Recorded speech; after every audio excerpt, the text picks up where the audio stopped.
We are the frontline research staff. We are the people who gather data, take samples, speak with participants and their families, carry research messages through public engagement events. Some of us are senior in our research institution, some are not so senior. But what makes us similar is that we visit people's homes and sometimes we even land up sharing meals with them. Often, we are working in our own neighborhoods, in our own communities. We listen to people's stories and struggles with interest, concerns, and sometimes sadness because these are stories that we know very well. We often land up being the face of research in communities and a bridge between researchers and communities. We have a lot of knowledge to share and face many challenges. Many of the challenges we face are to do with what should we do, what are our responsibilities in the community. These are really often difficult ethical or moral problems for us.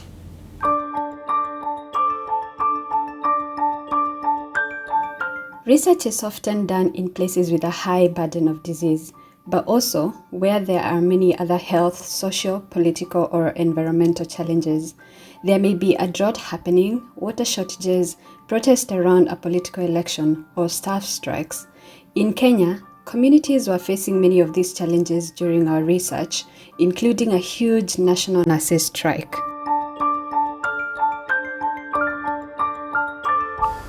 Here in Mesot, along the Thai-Myanmar border, migrants who join research on malaria and pregnancy are also sometimes living in fear of being discovered if they do not have documents.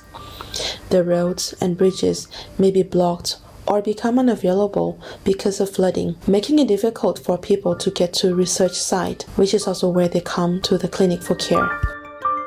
We also see so many difficult journeys. Frontline staff also often have to cross the river in high waters during rainy season. So the biggest ethical challenges facing the frontline staff are around wanting to help people directly, when research results may not happen quickly and the benefits may not come for many years.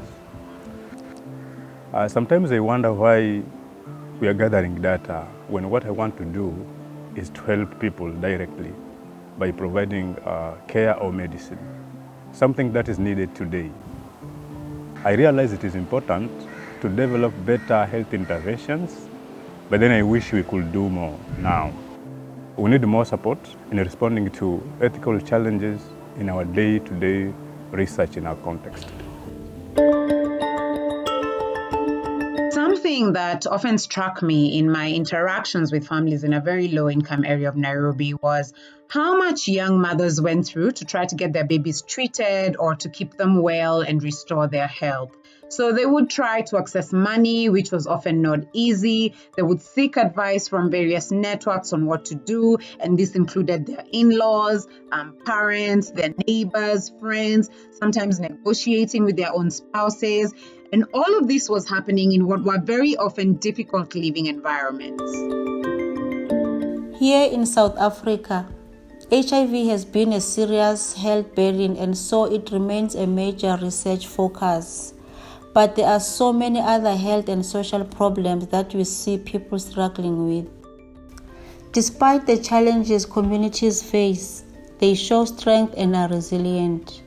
It is important not to label people as vulnerable or use stereotypes because this can mask their unique needs and inadvertently exclude them from research that could benefit them.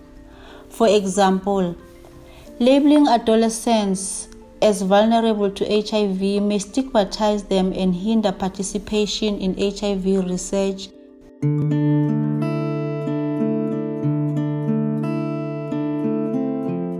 We also see examples of young people's agency. For instance, they portray themselves as proactive and being agents of change in the community whilst managing the HIV disease. So their inclusion in research is important to inform context-relevant research and interventions which support their agency. It is incredible to see how families and women will work so hard to provide for their family and make difficult journeys to seek care and to participate in research. People sometimes think that young people or women do not have power to make choices in their lives, but they do. There was a young girl, she was 16, and she joined a study because she said she wanted to gain more knowledge, she wanted to learn more.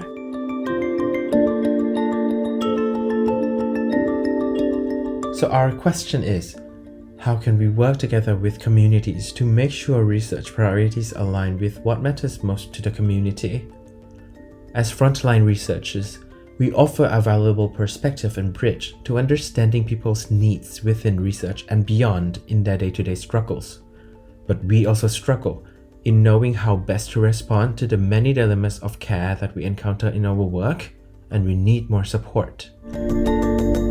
We hope that by raising our voices, our research leaders, institutions, and funders will hear us, and we can work together to ensure that research remains a tool for improving lives for everyone.